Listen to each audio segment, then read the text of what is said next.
Long मार्च में कितने अफराद होंगे? रहनुमा पीटीआई फवाद चौधरी ने बड़ा दावा कर दिया। कहा लॉन्ग मार्च में 20 से 25 लाख अफराद होंगे। लाहौर से फैजाबाद तक सर ही सर होंगे। मोटरवे के अतराफ और जहलुम में भी लोग ही लोग होंगे। लग पता जाएगा।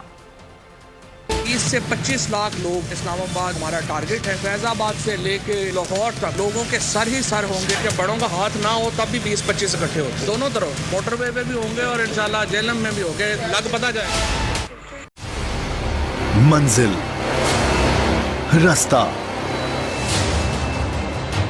जज्बा, भयानक सच्चाई से हटाए पर्दे और तोड़ डाली झूठ की बेड़ियां। सलाखों से डरना कैसा जब चट्टानों ने पाला हो। इमरान खान बोल के साथ जुम्मे से इतवार रात 10 बजे सिर्फ बोल न्यूज पर। सबसे ज्यादा व्यूज, सबसे ज्यादा रील्स और सबसे ज्यादा रेटिंग के साथ बोल अब भी नंबर 1 पोजीशन पर बरकरार। और अगर आपको हमारी ये वीडियो पसंद आई है तो लाइक पर क्लिक कीजिए, सब्सक्राइब करें और बेल दबाएं ताकि कोई खबर रह न जाए।